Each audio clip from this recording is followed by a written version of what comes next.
Good morning, everybody. My name is Ralph Ajaychum. I welcome you to this public engagement on the implications of the sixth assessment report of the Intergovernmental Panel on Climate Change. We will shortly have a presentation by Dr. Nanama Brown-Kluche, one of the lead authors of the report for Working Group 1, which assesses the physical science basis for climate change. We'll then have a panel discussion and a question and answer session with invited persons from the government and other agencies. Before I introduce the chairman for this occasion, let me acknowledge and welcome officers of the university and members of the university management. So let me start with Professor Nanaba Piamfo, who is the acting vice chancellor of the University of Ghana. Please, you're welcome. I would also like to welcome Professor Felix Ankoma Asante, Pro Vice Chancellor for Research, Innovation and Development. Professor Boatin Owonajuman, who is the Provost of the College of Basic and Applied Sciences, our college. Professor Julius Fobil, Provost of the College of Health Sciences. Professor Daniel Frimpong-Ofori, Provost of the College of Humanities. And Professor Martin Otina-Bebio, Provost of the College of Education. We've also invited deans and directors of some of the schools, institutes, and centers in the university, and I will be acknowledging them as the program goes on. Given the COVID-19 restrictions, we are also having participants joining us online via Zoom or via YouTube or our Facebook channels. And so I'd like to welcome everybody joining us online.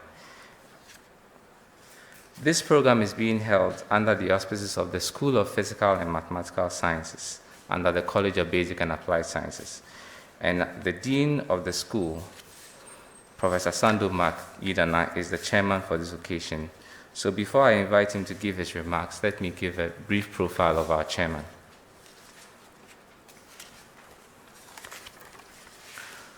Professor Sandu Mark Idana is a professor of hydrogeology with specialization in numerical modeling of subsurface fluid flow and solid transport and integrated water resources management. He holds a Bachelor of Science in Geology from the University of Ghana and a PhD in Environmental Management from Montclair State University in New Jersey. Prior to his employment at the University of Ghana, he worked as a project geologist and a numerical modeler with the Utah Geological Survey, Department of Natural Resources, Salt Lake City in Utah, USA.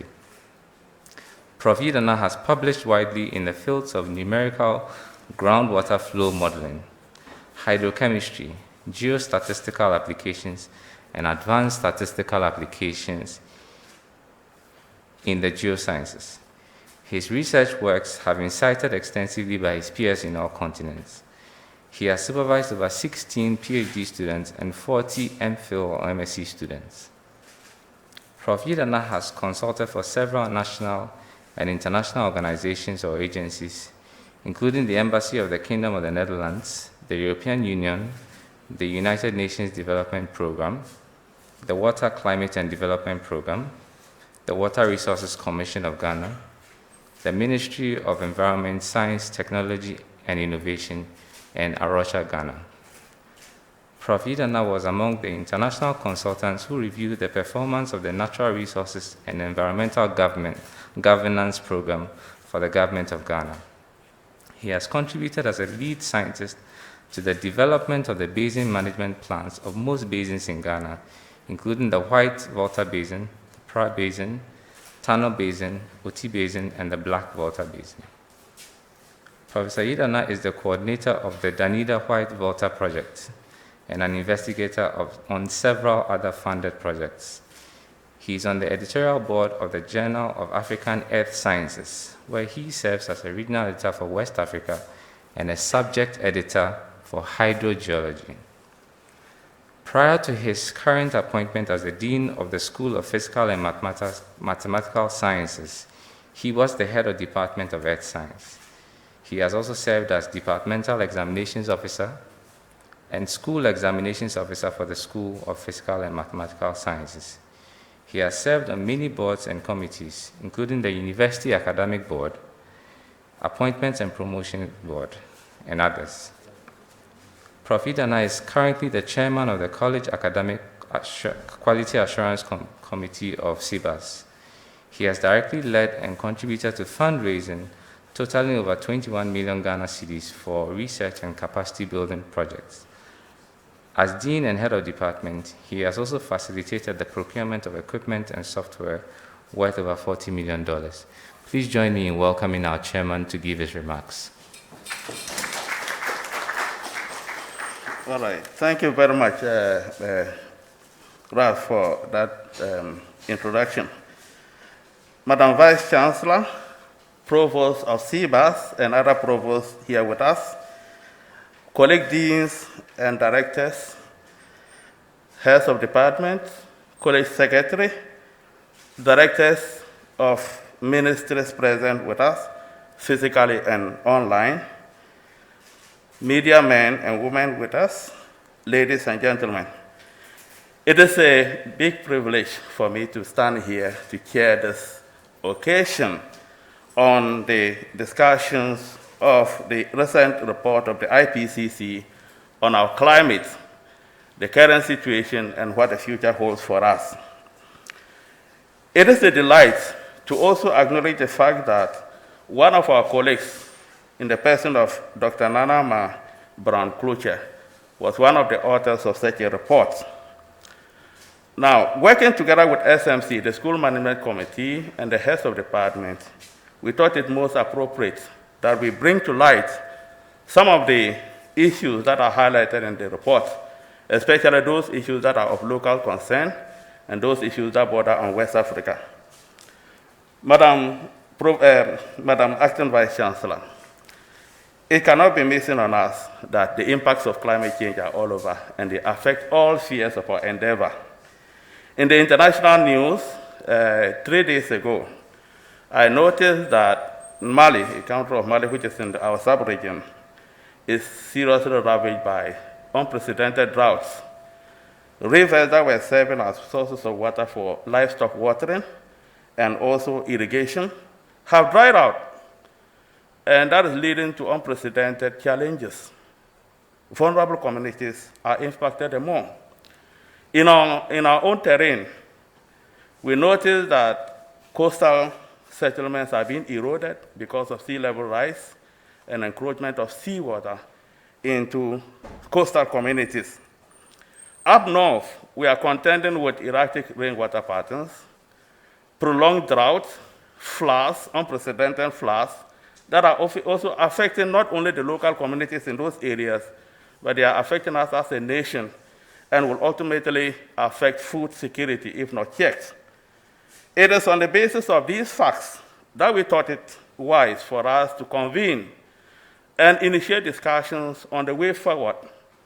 As academia, it is our responsibility to point the way forward, especially when we contribute to research leading to reports of this nature. That is why we are meeting here, and as we sit here to discuss the issues, what we should note also is that one way or the other, our actions contribute towards either accentuating the impact of climate change or mitigating and adapting to climate change. So this meeting is supposed to lead to initiate discussions. The discussions will not end here. The discussions will continue. We intend to continue the discussions in the media and encourage stakeholders to take appropriate actions so that we are able to save ourselves from the ravaging impacts of climate change, especially in Ghana and in the West African sub-region. So on this note, I welcome you on board, those of you who are present here with us, and those who are joining us, majority are joining us online. Let's have a passionate discussion of these issues and forge the way forward as a country. Thank you very much.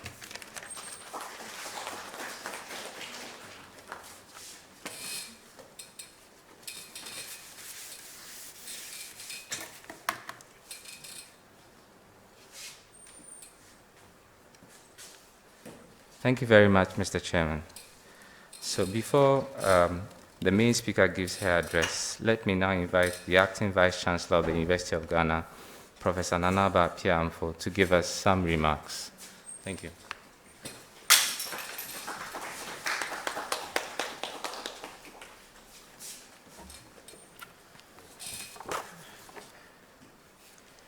Thank you, Ralph.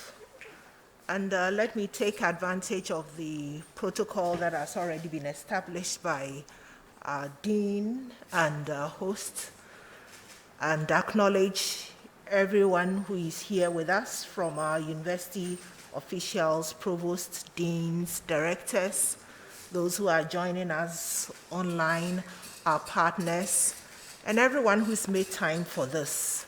I say a very good morning to you all. And I am delighted to be here with you to participate in this public engagement on the implications of the sixth assessment report of the Intergovernmental Panel on Climate Change. This, for me, is a very important event and an important exercise. It's important that as researchers, beyond our research and our research reports, we engage relevant communities for them to understand the research that we have done, the possible impact, and together we work to ensure that in this particular case, mitigate the effects of climate change. Now, the timing of this program is appropriate. It is coming after the Africa Climate Week, which was held from 26th to 29th September, and before the United Nations Climate Change Conference to be held in Glasgow, Scotland from 31st October this year. I believe that many of us here are aware of the effects of climate change on our environment and in our lives. Very often we see on our television screens heartbreaking images of heat waves, wildfires, and floods in different parts of the world, and also here in our nation.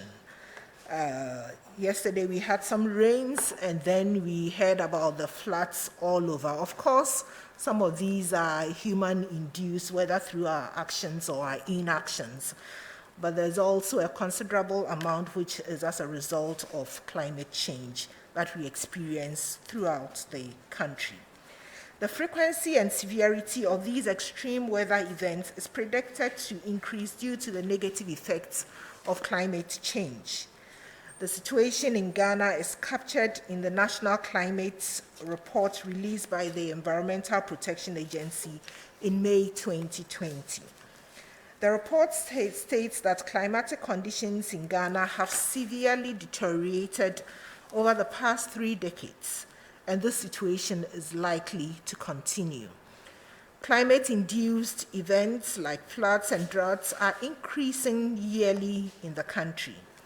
Because of the dependence of many citizens on rain-fed agriculture, climate change is a threat to food security and the livelihoods of people living in rural areas.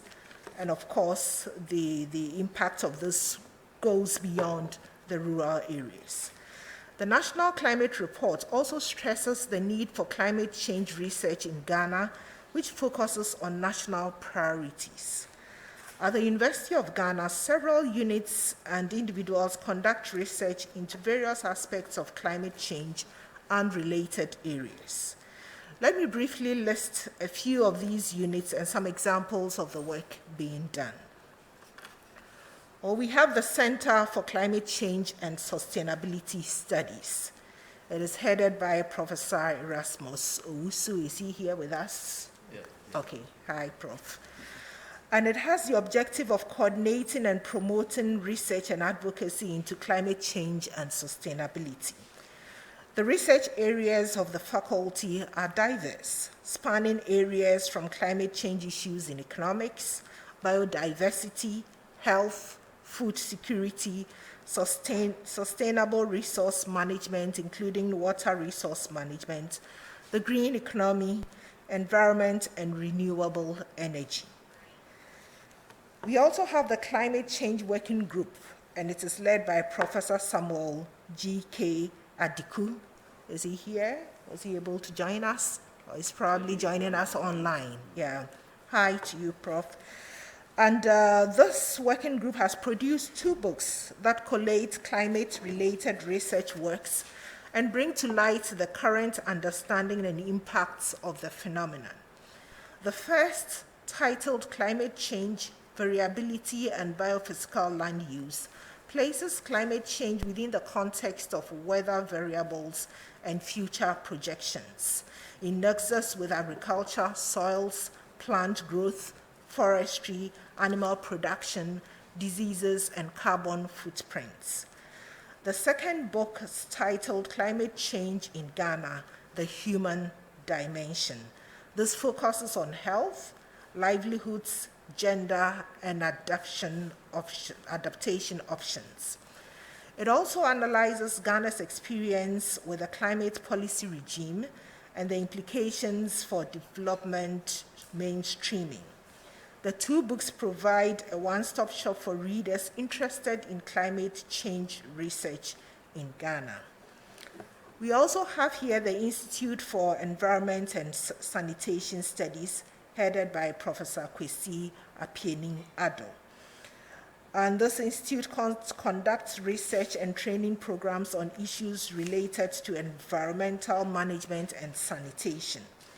The institute is currently conducting research into integrated waste management systems in Accra and Lagos, and how these systems can be achieved with the participation of stakeholders. Another project being undertaken by the institute is on reducing emissions from deforestation and forest degradation in Ghana and Cameroon. And then we have the Center for African Wetlands, which is hosting us this morning. It is a sub-regional initiative based at the University of Ghana. Part of the center's program is focused on climate change, its impact on the environment, and adaptation and migration. Professor Yainti Amwabeidu heads the Center for African Wetlands. Research on various aspects of climate change is also conducted by teams in units of the School of Physical and Mathematical Sciences, which is the unit organizing this public engagement. Dr. Nanama Brown-Kluche of the Department of Physics, who is the center of attraction for today's event, conducts research on climate dynamics, modeling, and impact assessment. She was lead author in the drafting of the 6th assessment report of the Intergovernmental Panel on Climate Change. This report discusses the current physical understanding of the climate change and climate system and climate change. And this is the reason why we are here today. It is important that we show the nation and the world what we do, and as I mentioned, we engage with them to see how we can bring improvement to our lives. This engagement of the university with our stakeholders and the general public is intended to draw attention to the implications of the report, particularly to the situation here in Ghana. I believe the presentation and the discussions that will follow will shed light on government policy for mitigating the effects of climate change and funding opportunities for multidisciplinary research into climate change. I look forward to hearing from Dr. Brown-Kluche and the other speakers and participants, and I trust that we will all benefit from the discussions to follow. Thank you very much for your attention.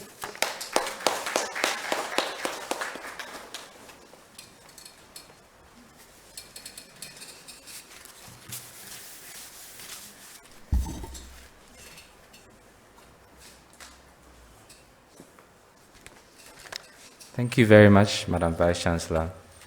So we will now move on to hear from Dr. Nanama Brown-Kluche. So I'll give a brief profile of our speaker, and then she will give us the presentation. Dr. Nanama Brown-Kluche obtained a PhD in climatology from the University of Cape Town, South Africa. She's a senior lecturer in the Department of Physics in the School of Physical and Mathematical Sciences. She's a lead author in the Intergovernmental Panel on Climate Change Working Group 1, which focuses on the physical sciences basis on the 6th assessment report. Dr. Kluche is also an Ames Canada researcher in climate science, leading a project which is focused on understanding the climate dynamics of Africa, climate observations, and projections for climate services. At the University of Ghana, Dr. Kluche has worked on a number of projects, including the Building Stronger Universities Initiative, BSU Phase 3, at the University of Ghana. She is currently the Examinations Officer for the Department of Physics.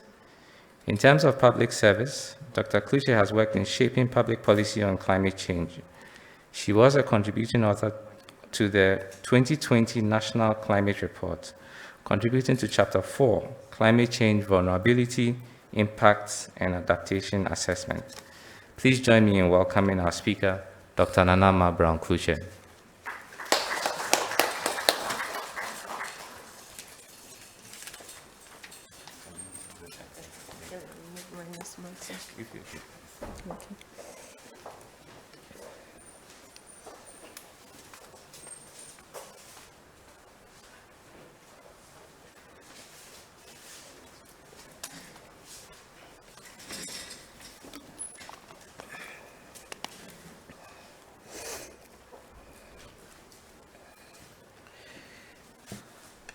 Professor Chair, Madam Acting Vice Chancellor, Provost present here, Deans, Head of Department, colleagues, I'm deeply humbled for this platform, and I'm happy to present to you the trending issues of the world.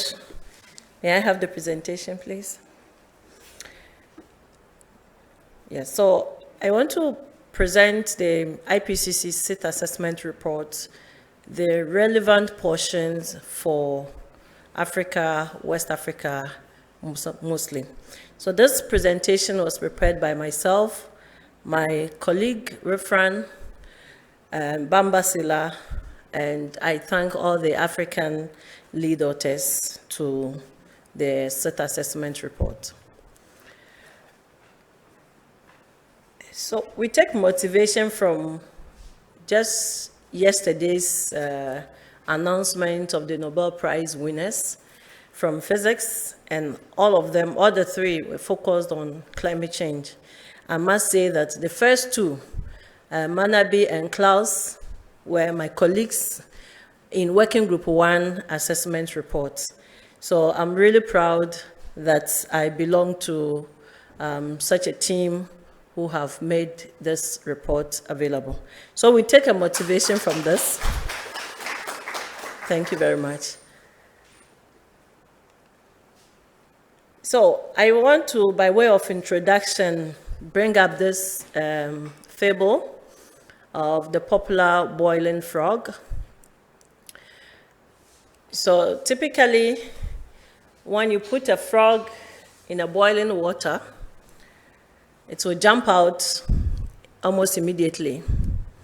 But then when you put it in a water with normal temperature, and then you boil it slowly, steadily, the frog will continue to adapt until it cannot adapt any longer. So I see this fable, it's actually a metaphor for our life as humans.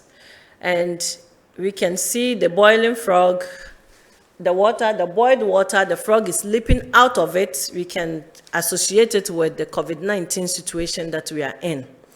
When we have sudden situation that is worrying, we are quick to act almost immediately to it. But then when the effect, however dangerous it may be, it's steady and slow, but affecting us, we tend to also take our time to react to it, or probably not react to it at all. And these two systems, normally very difficult to reverse the one that creeps in slowly. So this is the situation we have with our climate system. We have scientists always telling us that we are kind of heading towards danger. We have some denials also who say there's no consequences. So, I mean, we are fine. We are able to adapt when the temperature is increased a little bit, 0.2 degrees, we are still able to adapt. As it goes slowly, we are stable. So we are heading towards such a fable. And I thought I should bring it up as a way of introduction. It's a global concern. And even for us to have a Nobel Prize winners all in climate, which means that the world is paying special attention to the issues of climate change. So Africa cannot be left out, Ghana cannot be left out. One of the essence of this presentation, our government need to be aware of what's going on for Africa.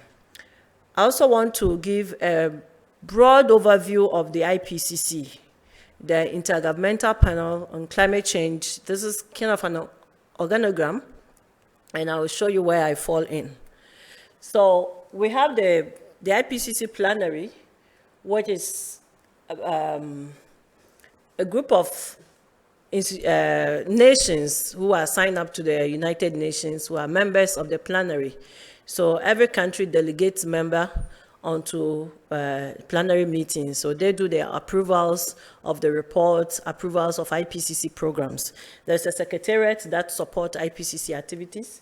We have the bureau, which is kind of the head, that's then the executive committee. Then we have the working groups. So the most popular ones are the working group 1, 2, and 3. In this assessment report, there was this special task group on the national greenhouse gas inventories, which also delivered a report that informed the Working Group 1 report. There's also a special task group on data support for climate assessment. So I'm happy to announce that I worked under the Working Group 1, the physical basis of the climate science, and I also was the only African who contributed in this task group on data support for climate assessment. So we work together with other authors, and we recruit or call upon contributing authors to support our activities. We also work with reviewers or all scientists all over the world as much as they are interested in, and they have the quality the IPCC needs, are able to work with us. This will be the outline of my presentation. I'll give the key message that we need from the report, and sentence it on West Africa or Africa. Then I talk about what's actually in for us as individuals, as people. And then the projections that we should expect in future. And then I'll attempt financial needs and our preparedness. The focal point for IPCC is here. Dr. Daniel Benefo is here, and I'm sure when we start the panel discussion, we'll get to know more about our preparedness as well. But I'll touch a few notes on that. So the reports to deliver, we know the one on the Working Group 1 report, the physical basis, was released in August, just 2 months ago.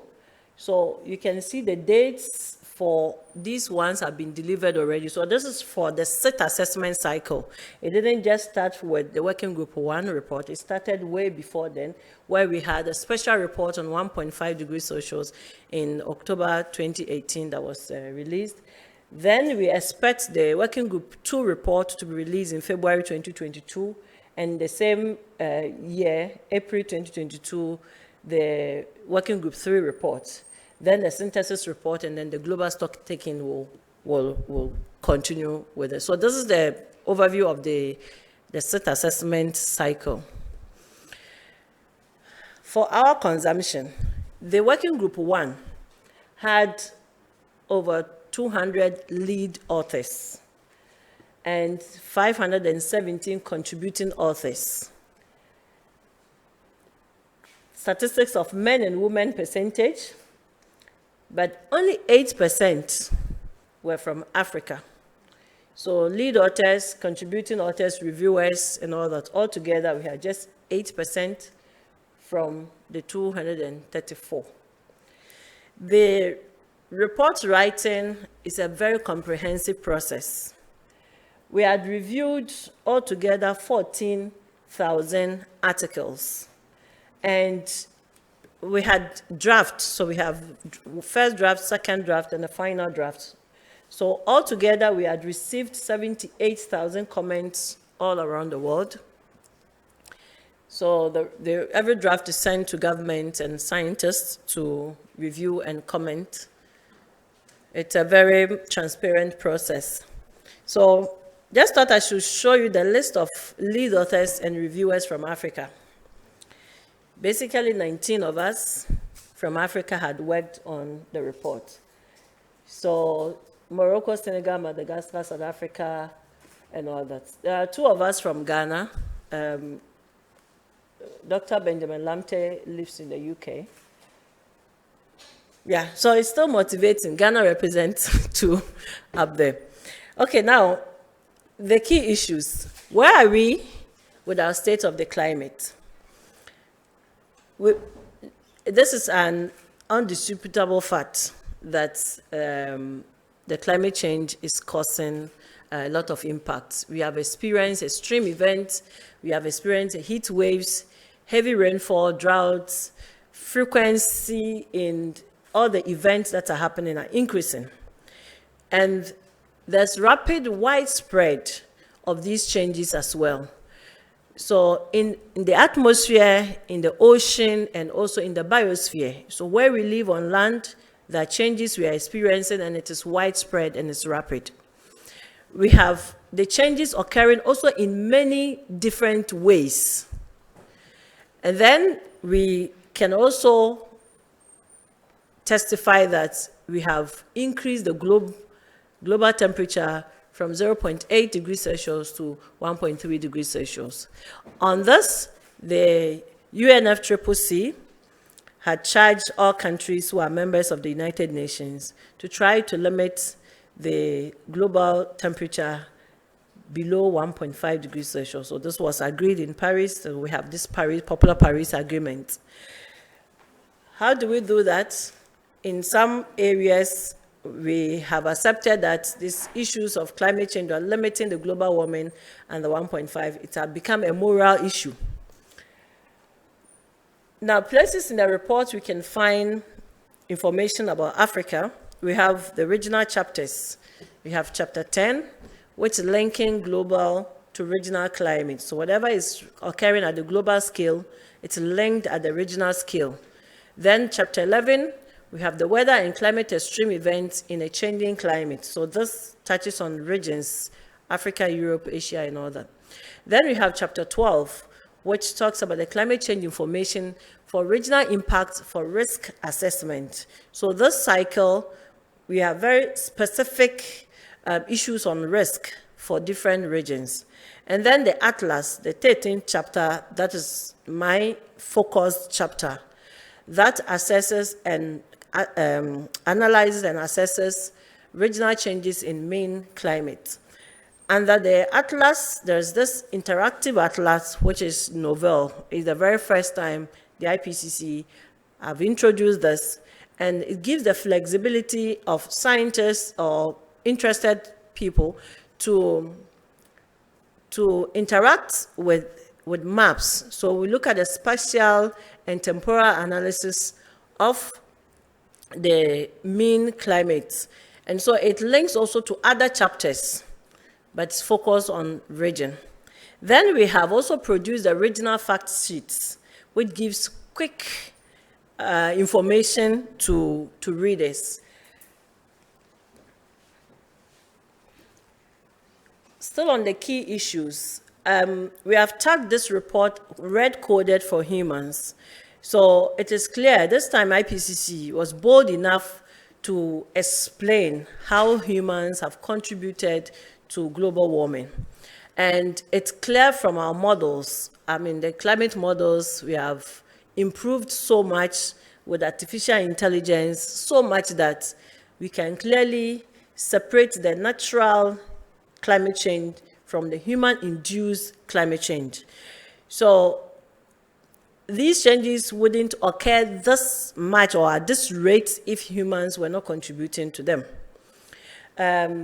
This, you can view it again as the globe. This is the map of the world. Picture this as Africa. This is Madagascar. I hope it will come easily. This is Southern Africa. So West Africa sits somewhere here. The WAF is West Africa, and Central Africa, East Africa. So I hope it's clear where we can position ourselves. So this is West Africa. Now, this is for hot extremes.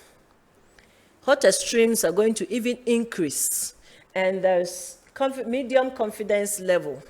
Now, IPCC confidence language is used based on number of articles reporting on the same issue, or the availability of data that has been used to report on these events. So if it's medium, with medium confidence, it means that compared to high confidence, maybe a few people have reported on it, or according to the data set that were available, have been reported like that. You can see some places have high confidence, like just below West Africa, the western part of Southern Africa, there's high confidence, so, and on and on and on.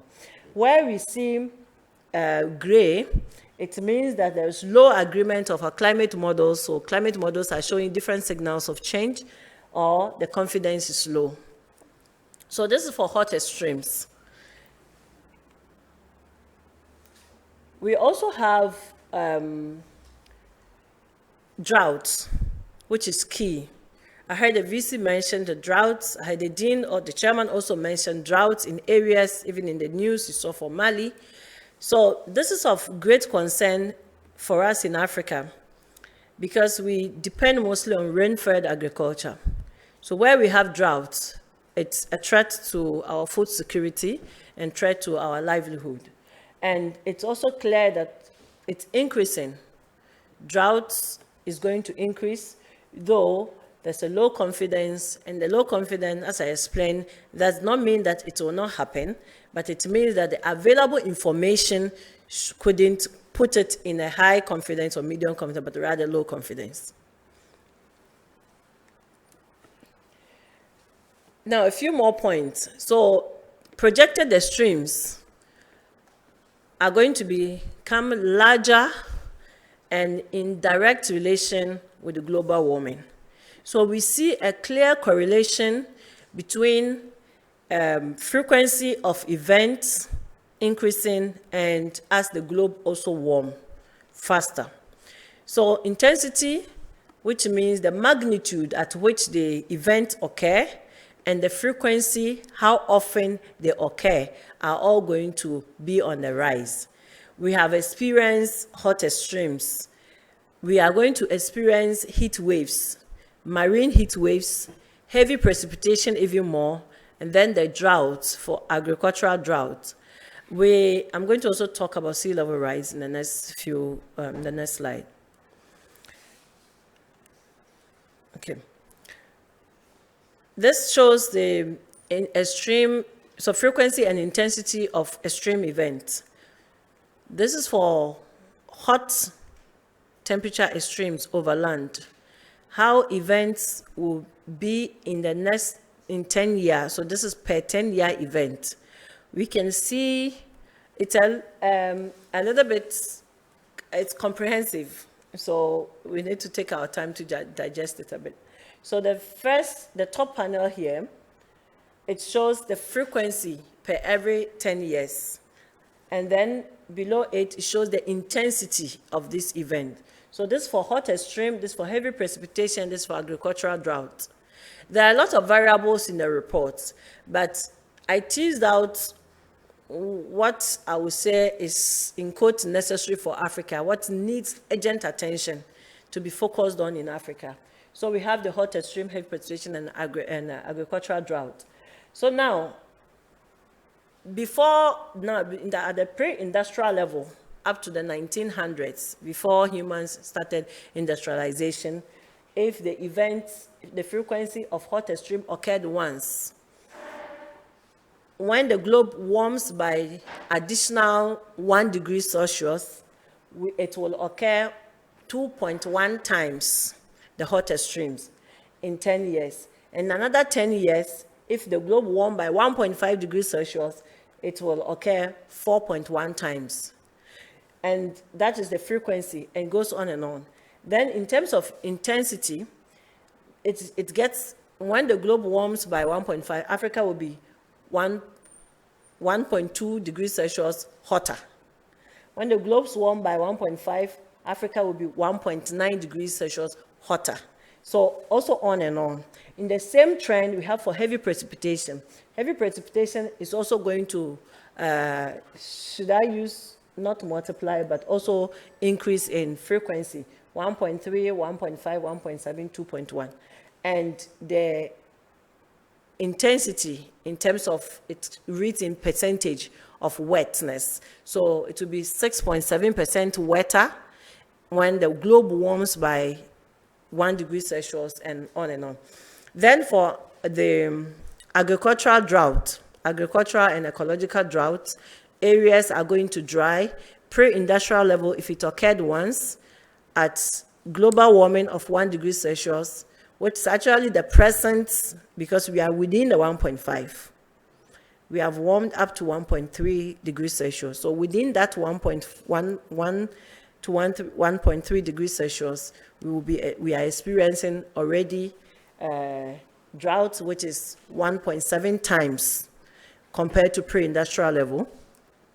And then when we warm more, 1.5 degrees Celsius more, the droughts will occur 2 times, and then on and on and on.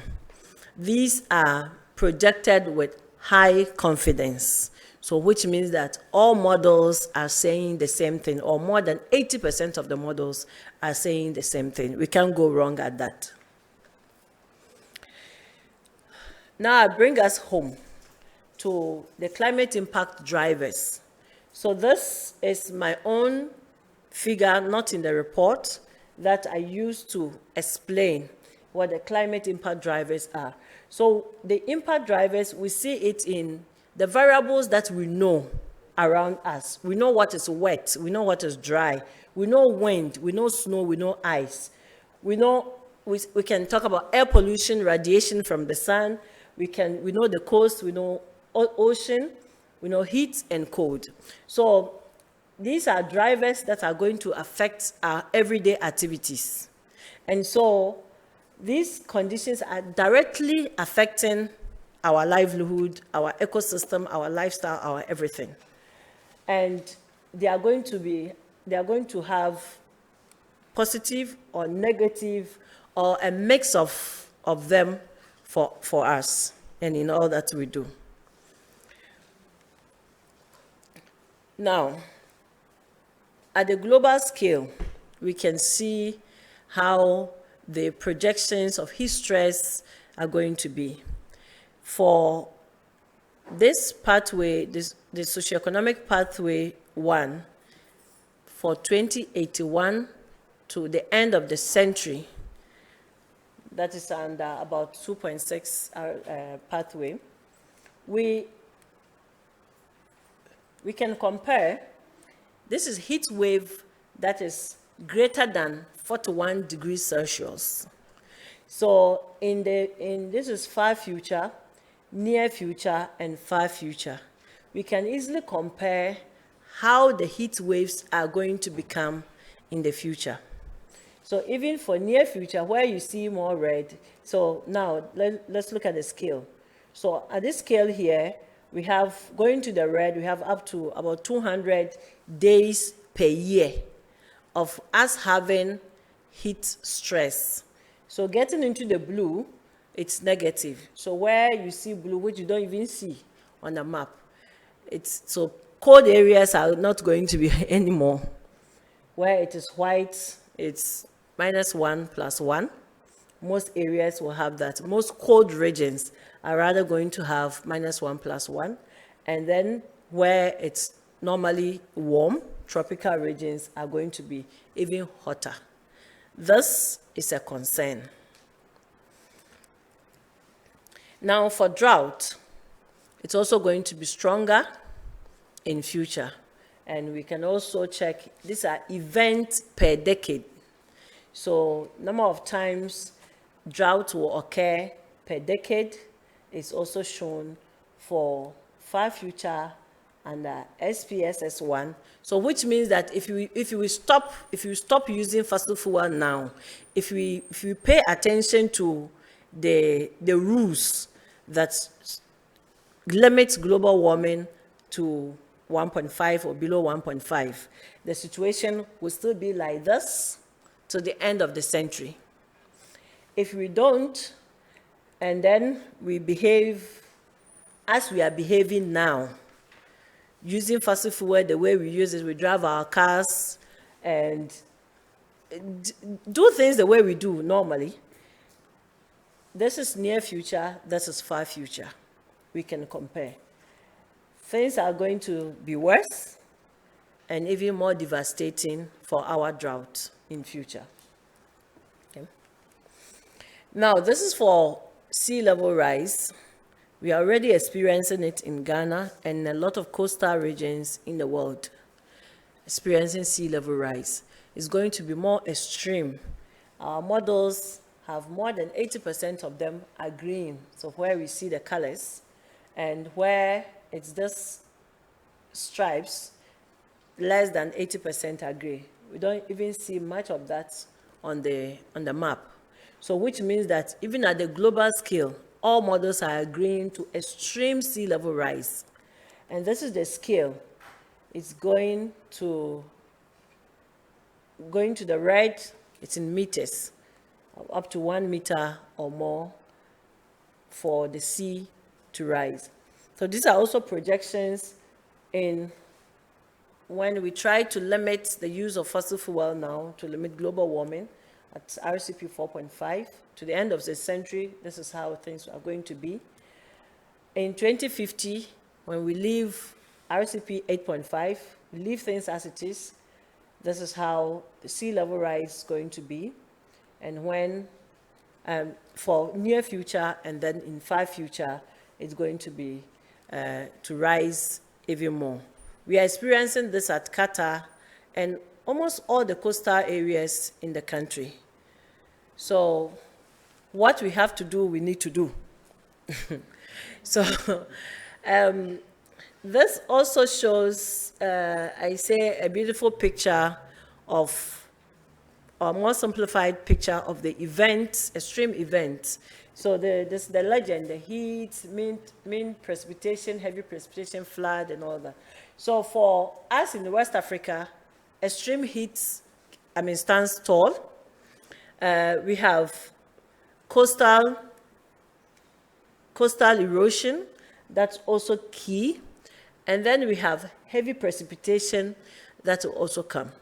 So now the dilemma is we are going to experience heavy precipitation and we are going to also experience heavy drought. So we need to be able to work these things out through our policies and through our activities as well. So these are just summaries of what we have seen in pictures. We are going to have rivers also flooding, and you can pick this from the original fact sheet for West Africa. So rivers are also going to flood.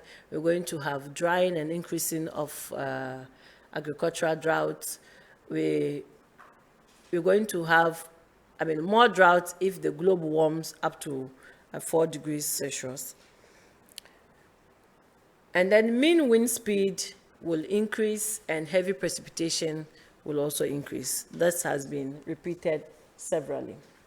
Now, there's this system that brings us rainfall or our seasonal changes, the monsoon of West Africa.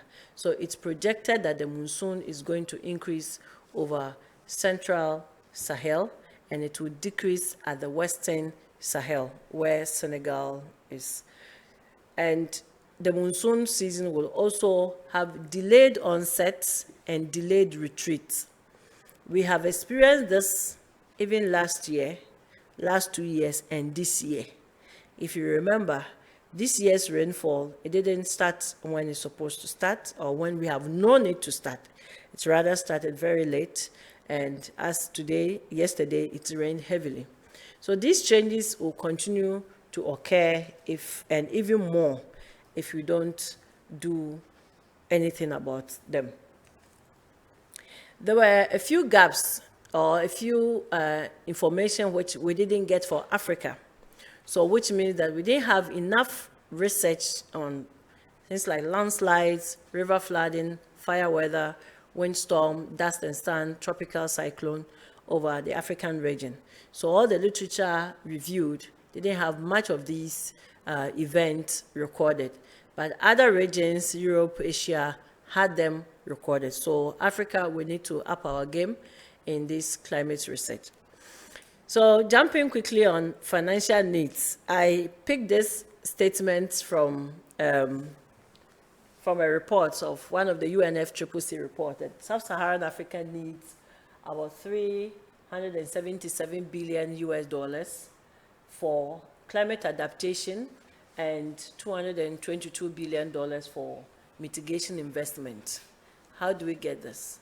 Our governments, are they ready to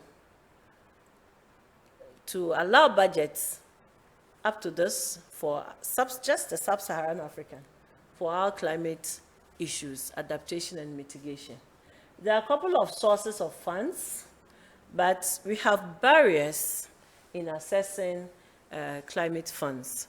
And I'm sure during the discussion, Dr. Benefo will bring up some of these constraints that we have. From UNFCCC, the recipients of funds do not have proper engagement with the donor accreditation. We have issues with reporting, and we are not able to properly report on the project management requirement that is needed.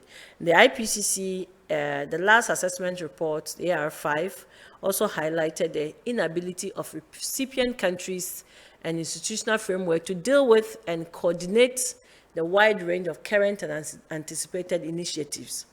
So there are a few gaps or constraints that we need to work on. Another barrier is the need assessment deficiencies. So yes, we know that the climate is having impact on us. How much have we assessed the impact? What is the cost of the impact? So only a limited countries have been able to do that. But even with that, there's still differences in the approach. There's differences in the levels of details provided. There's lack of common reporting format. So it's all deficiencies that recipient countries should be able to work on. Knowledge deficiency is also another key thing. Sometimes we are not even aware what the sources of funds are, and when we are aware, accessing is also another challenge. Some of the fund sources are complicated to assess or to manage. And even the UNFCCC itself definition of the international climate change finance is not universally accepted. Then we also lack, should I say, we don't have inadequate information about our local and national circumstances as well. So quantifying what you need and what you have lost, we should be able to do that to put ourselves in readiness for some of these funds. Now, there's going to be COP26.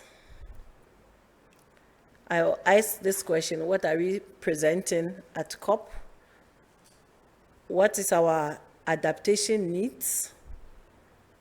Are we able to assess our expected risk? Are we able to assess our experienced impact? Are we able to assess our anticipated impact? How much would it cost us if anything should happen, and what? Then the mitigation capacity. How much can we mitigate? What is our carbon credit? What costs can we put to it? Then we need negotiators. So some of us scientists are not into finance or economics. So we can say things as it is, but we need, should I say, sweet talkers also, who can do the negotiation also for us. But all these things boil down to data. We need to focus on recording all our circumstances, impact, and start with a very basic data, rainfall measurements, temperature measurements, humidity measurements. If we don't have instrument to take these measurements, we can go round and round and round. We will not be able to get any tangible negotiation at this United Nations platform. Thank you very much.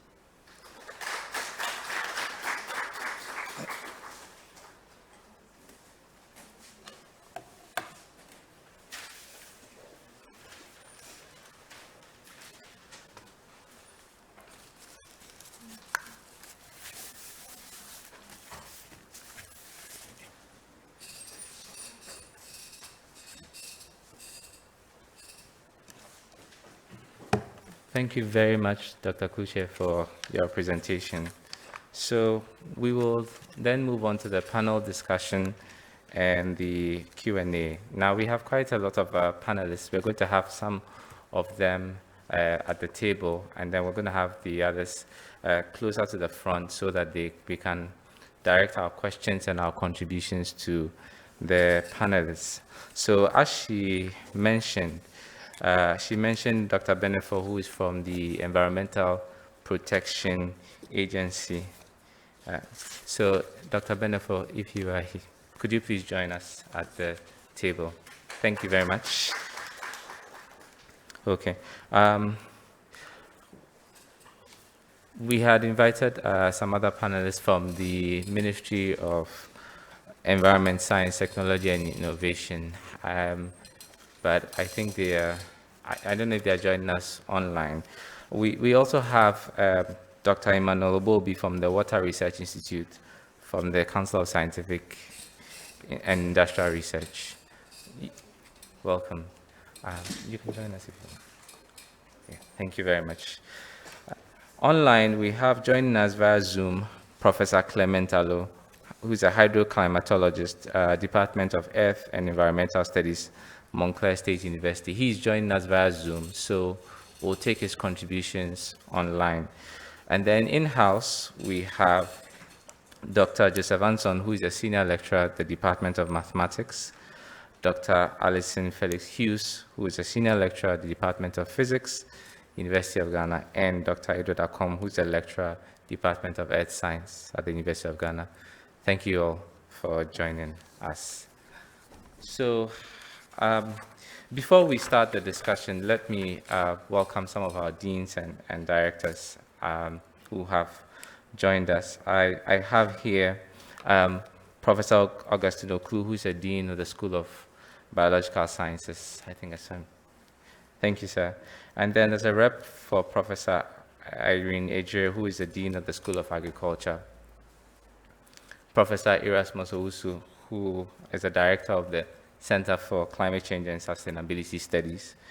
Professor Gordon Awandari, who is the director for the West African Center for Cell Biology of Infectious Pathogens. We also have our college secretary, Mr. Emmanuel Bedu, who is joining us. Thank you very much.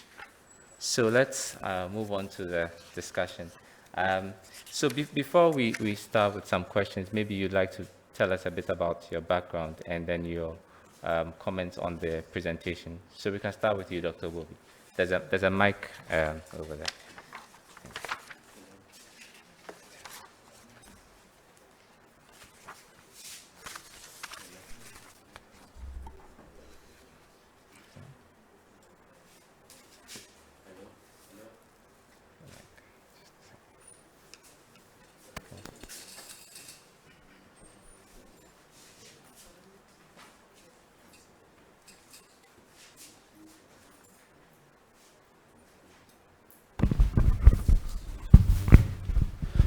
Hello. Okay. My name is Emmanuel, as was mentioned by the MC, and I work mainly on climate and hydrology. Much of my research work have centered on analyzing climate change impact on water resources, partly also on issues of flood. But mainly looking at availability of surface water and groundwater and how they are impacted by changes in climate. And I think that the presentation made by our colleague was a very brilliant one, giving us the key highlight of the report, which is the 6th assessment report that has been shown. The dilemma for us in Ghana with regard to the findings, and it's also similar to the previous report, which is the 5th assessment report, is that we will have increase in the frequency of flood and drought. Drought and floods are more or less opposite to each other. One is too much of water, and the other one is less water.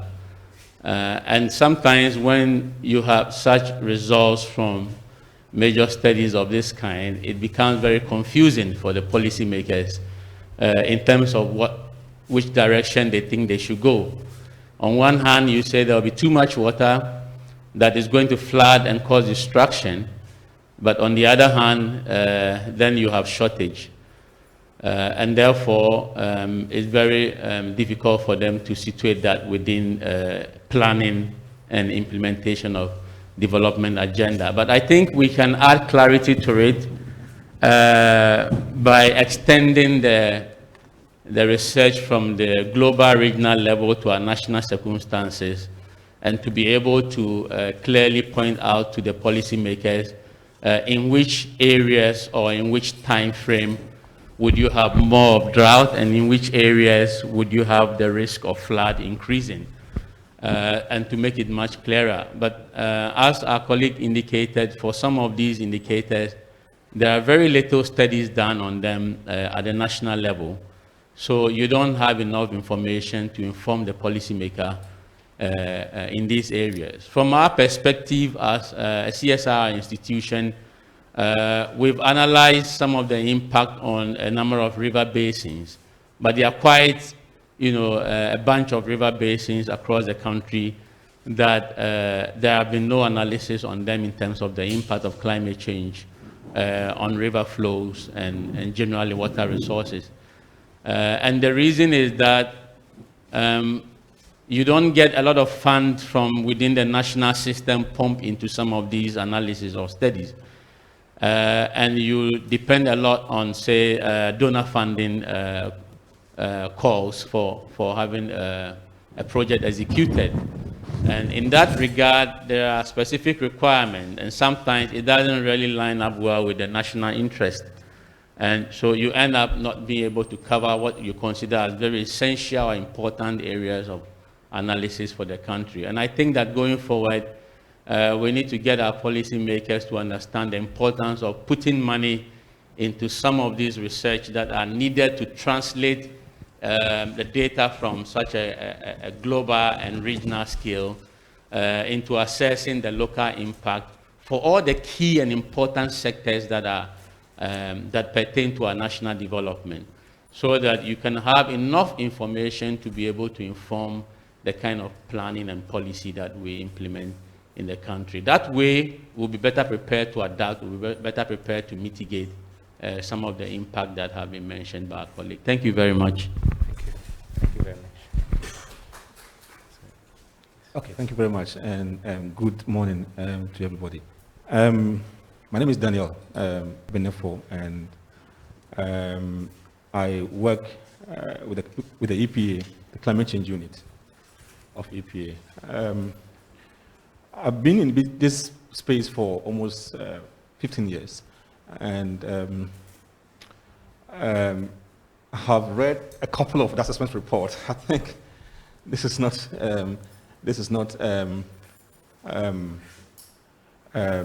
a new output of such a comprehensive study. But I want to highlight about 4 points. I think that I want to highlight the science policy, the policy science policy connect between the UNFCCC process and the IPCC process. That if you look at it carefully, you come to realize that the assessment reports are grounded on the needs of the UNFCCC process.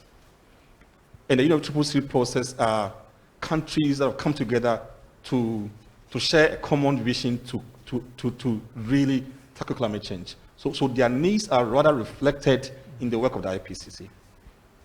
And then the IPCC findings or the results, as we are discussing today, are the ones that are supposed to inform the policies of the countries that are on the platform of the UNFCCC. So that's one thing I wanted to highlight, but I'll come back to this again. The other point I wanted to highlight is the seeming gloomy nature of IPCC assessment reports and special reports. When Nanama was talking and she mentioned the use of cars, it's as if we should stop driving. We shouldn't even exist anymore. I think that was not the thrust of what she's saying. I think that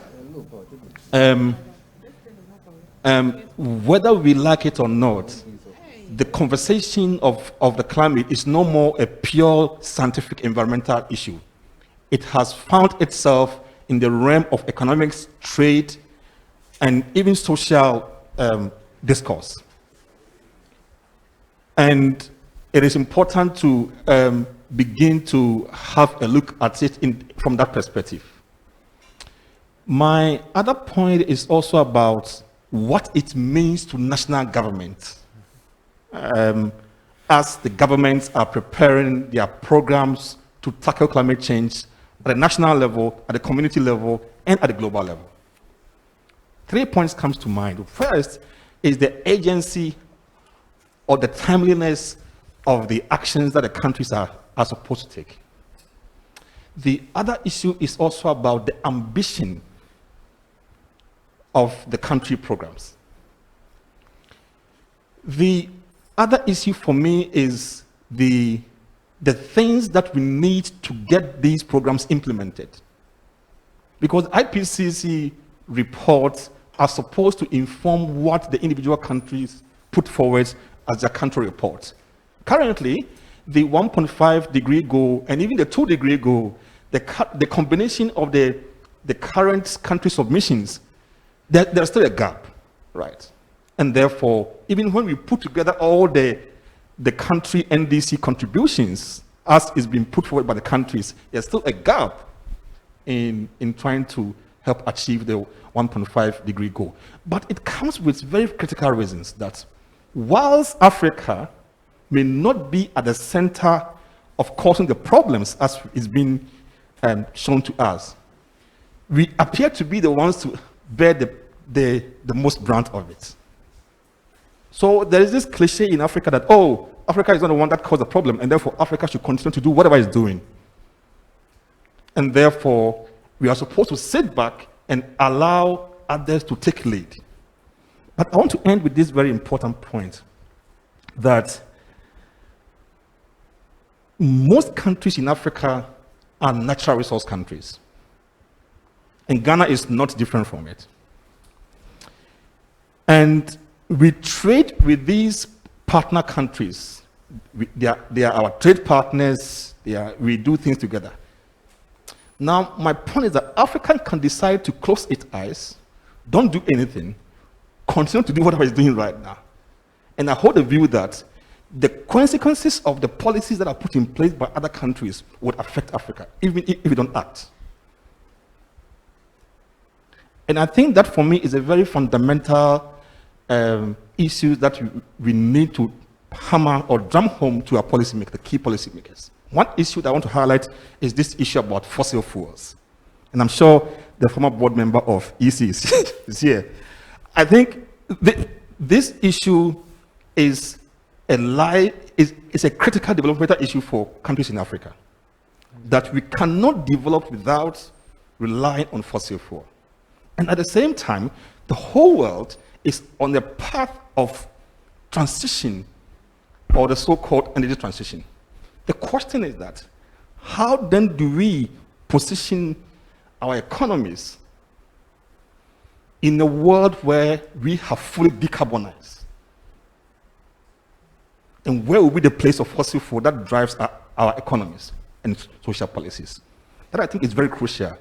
And I think that we get a chance to talk more as we go on. But I think that for me, it's a very important issue that we need to have conversation around.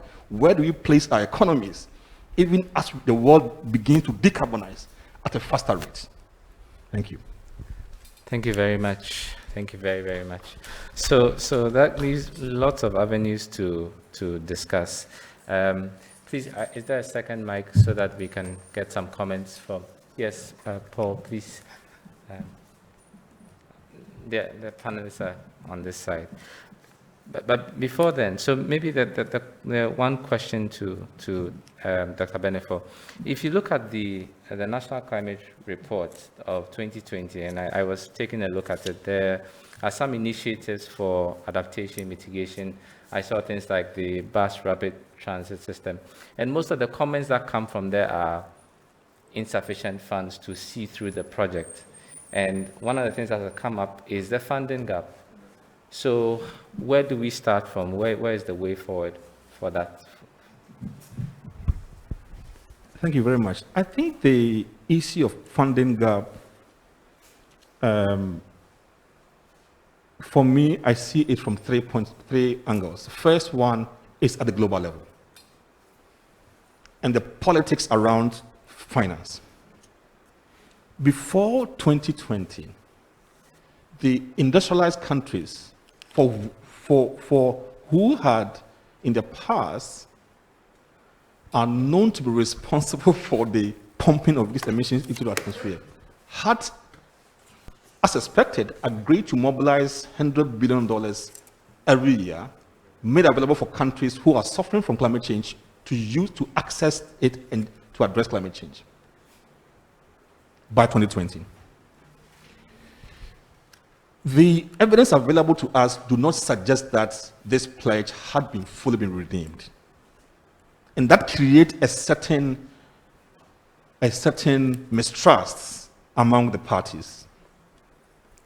So that is one very critical point about the availability and accessing international funds to help the countries to combat the impact of climate change. That is the first one. The second part for me is also about in most countries, like including Ghana, you realize that the financial commitment on the budget is not clear as to how much we want to clearly commit to address climate change. And that is also an issue that the Minister of Finance had taken it up right now, to try to track government expenditures that are directly or indirectly being expended on programs that would ultimately help address climate change. That, for us, is critical. The last point I wanted to highlight is what Nanama also said earlier about the capacity to be able to access these funds, even when they are available. And I think that area needs to be looked at. The other one is also about the involvement of the private sector and how to begin to upscale investment at scale. Because then it is only when the policy environment or the investment environment is attractive, then the private sector will come in and scale up investments. So that is also, for me, very important. So at a global level, the issue about the mistrust or the growing mistrust as to making resources available for us, the lack of clarity as to how much governments are putting into climate change directly or indirectly, the involvement of private sector to begin to come in and invest at scale, and the last one is about the capacities to access these funds even when they are available. Thanks. Thank you. I will turn to our in-house panelists. The question I have is, the presenter spoke about one of the last few slides on getting data for our situation. And then not just getting the data, but how to interpret it as well. So that's models, and a bit of programming, a bit of analysis. So how can we, in a sense, or researchers, contribute to getting this data, getting it analyzed, looking at our local situation? We can start with Dr. Akum, and then we'll move to the other two.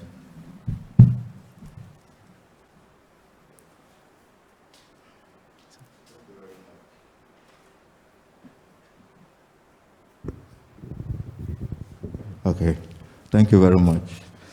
On the issue of data for the research work that we have to do in connection with climate change and its impact, I have this little experience to share. We are currently embarking on or carrying out a research on the hydrological modeling and then the forecasting of flooding in the Blackwater Basin. It's been quite challenging in terms of data access. Though locally we've been able to obtain some of the observed data that we normally use for the hydrological modeling. But then, for a model to be calibrated very well, we need much information, especially in the observed data that we need to obtain. We are collaborating with quite a number of institutions, and we go and ask for any data, and it becomes like a challenge. You don't get the required data that you need to obtain from them, and for that matter, how you can use it to work with the model.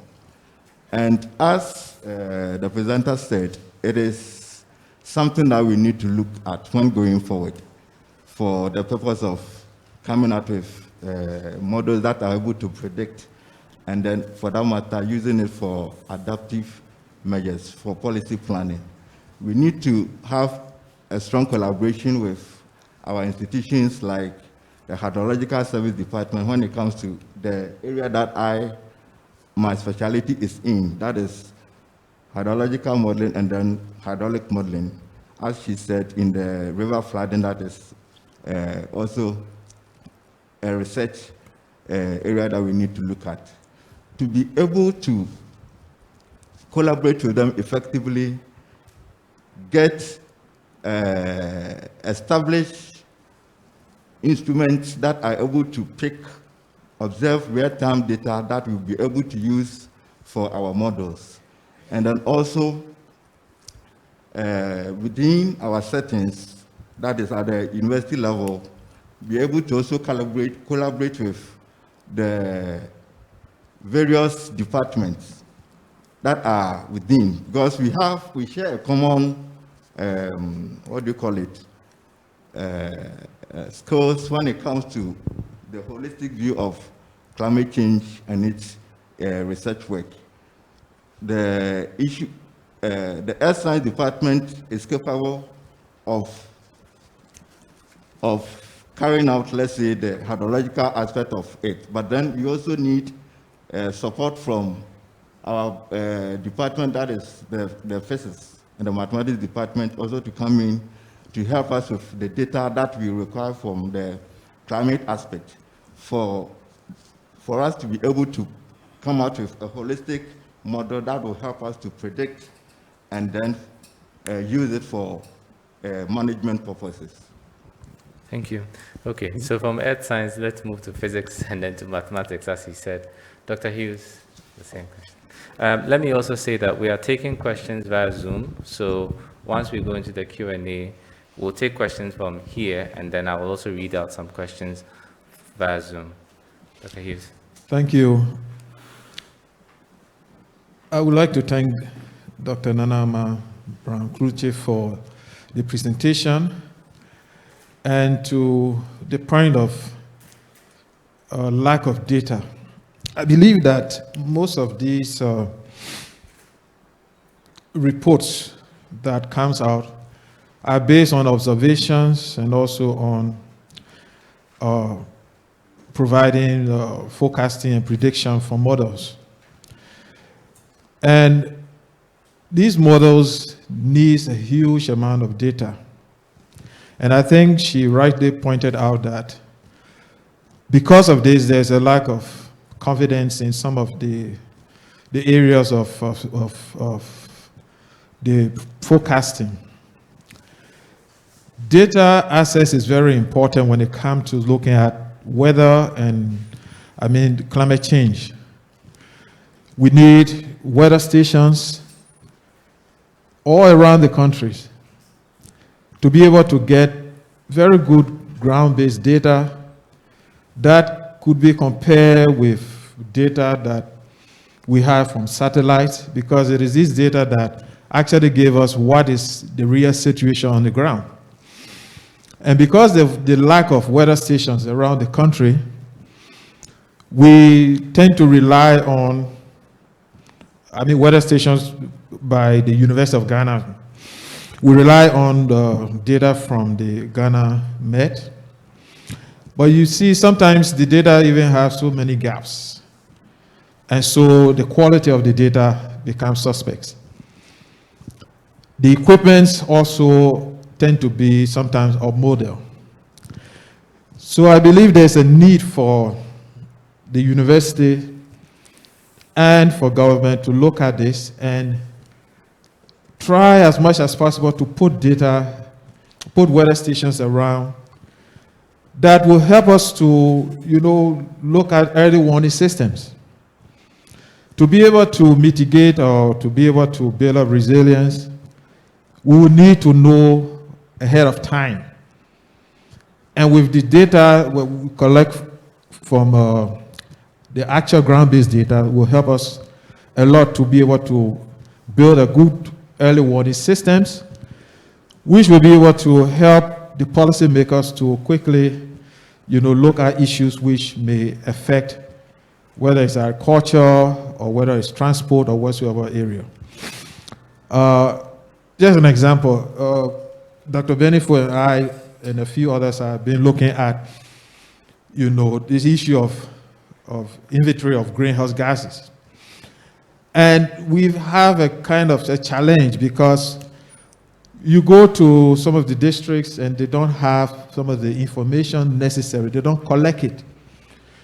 And so what do we have to do? We have to now rely on some data that is not country-based. And you realize that the confidence of the prediction become a bit low. So data is very important for this area of research. And I'm hoping that, as Nana Ama pointed out in her presentation, that we'll get to the 3 dots where we'll have high confidence when it comes to these IPCC reports, maybe the next time around. But the policymakers, I hope they are listening, will have to do a lot of investment in trying to build the capacity in collecting reliable and sufficient data. There are countries now that have weather stations that have been running for the past 100 years. I don't know whether we can say anything about our weather stations in Ghana. So I will end on this note that we need to build a strong, inventory and infrastructure in the area of weather stations in the country. Thank you. Thank you. Dr. Anson, maybe if you'd like to address the interpretations or the modeling aspect.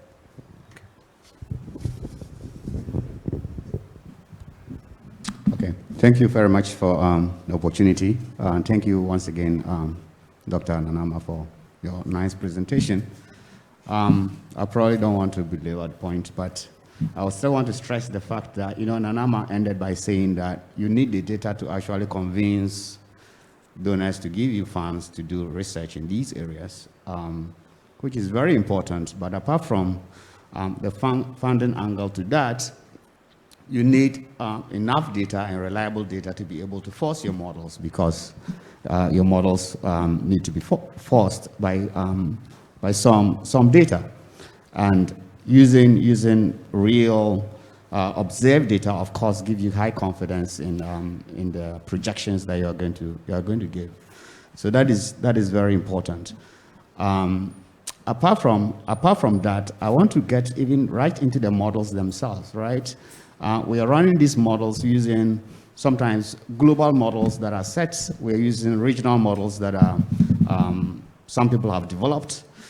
We need data to be able to properly develop our own models that are regional, if you like, national. In terms of climate, of course, you need a regional model. You are forcing these models with parameterizations that you know what you're putting in them. You know the data that is going in them. Data is local, so you have some confidence in those ones. So I think Well, as Dr. Briefer was saying, I think these reports are meant for various governments who have signed onto this to take the report and say, this is where the climate is going, we want to do something about it. But for the most part, when the reports come, well, scientists will discuss it, policymakers try to say, okay, look for funding somewhere else. We don't want to take the responsibility. But that is the purpose of the report, is for you to take the responsibility, build capacity in your own local countries, help them, scientists, to get data, right? Data goes back to the funding issue. If you don't sponsor the scientists, where are they going to get the data from? You need instruments to be able to take measurements. It goes back to funding. So you can go around the case, you can look for the best scientists. The best scientists will need the data, they will need instruments to do these things. So yes, we can build the models. We have capacity. Nanama is here. She can run other people's models. I believe she's able to build models herself as well, with the help of other scientists in the country. South Africa is doing it.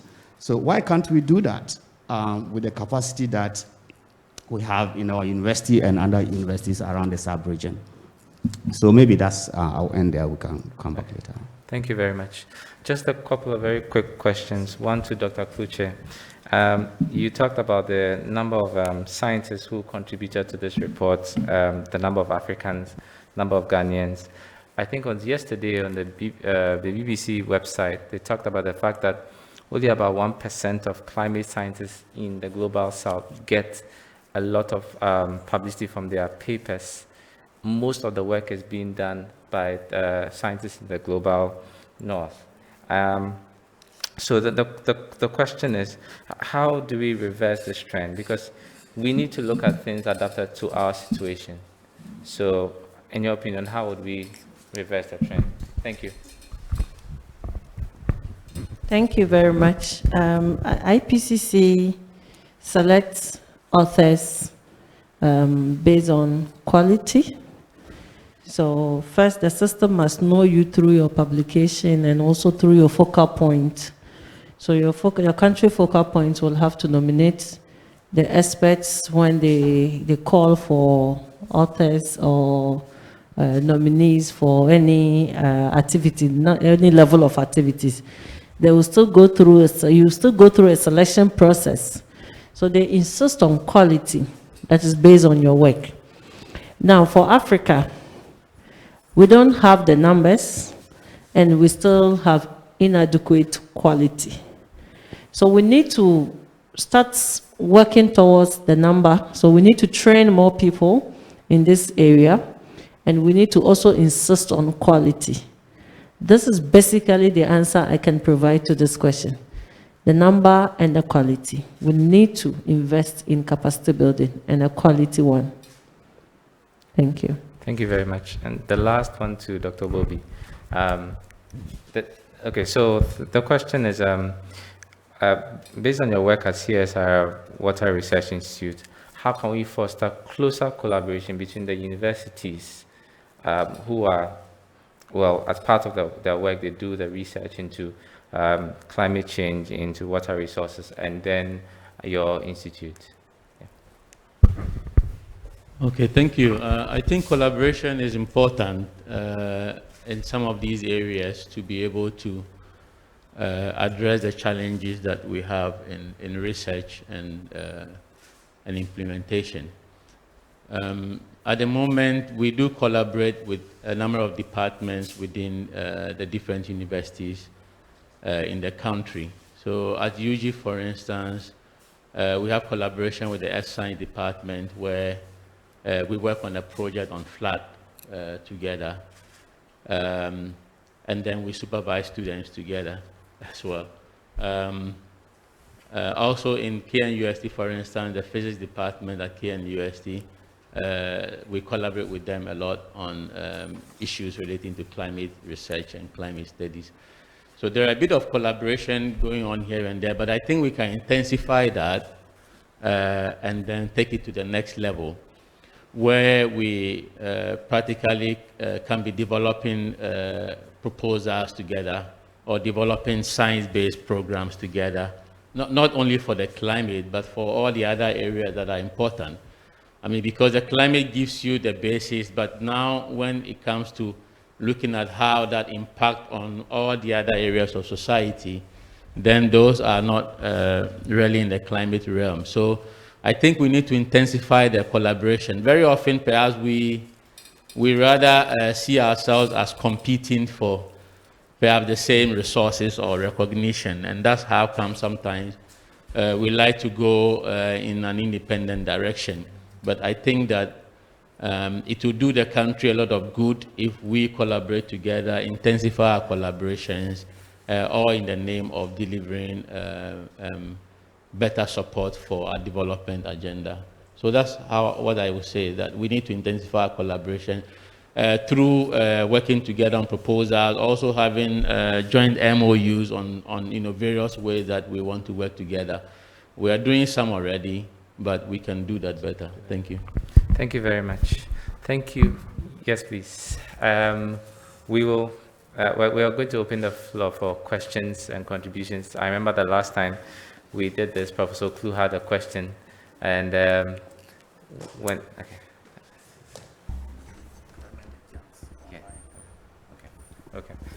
we have another panelist, Professor Lo, who is online via Zoom.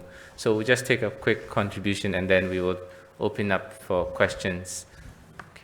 So Professor Lo, okay, welcome. You're welcome, Professor Lo. We'll take your contribution. Yeah, thank you. Yes. Thank you. Thank you for inviting me to participate in this event, and thank you, Nanama, for the great presentation. You already nicely covered the physical science perspective in the report. So I'm going to focus my very brief comments on what we should do with respect to dealing with climate change impacts. So as has been mentioned already in some of the earlier presentations, comments, we basically have two options, achievable options, that is adaptation and mitigation. But many scientists think that that window of opportunity for mitigation is really close. The fact that there are uncertainties, and we had some of that in the earlier presentations and comments. The fact that there are uncertainties in the projections doesn't mean that there is no scientific understanding.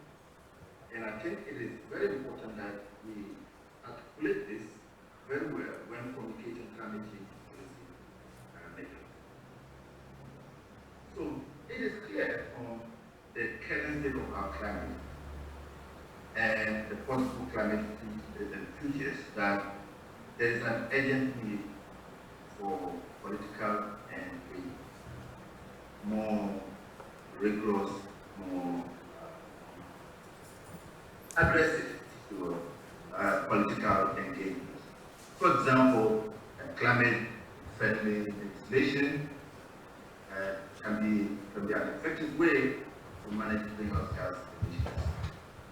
Hopefully, the upcoming climate summit in Scotland will get the ball rolling, set the ball rolling. Thank you again, and I look forward to any questions. Thank you very much, Professor Lo. Okay, so we'll open up for questions. Paul has the other mic, so.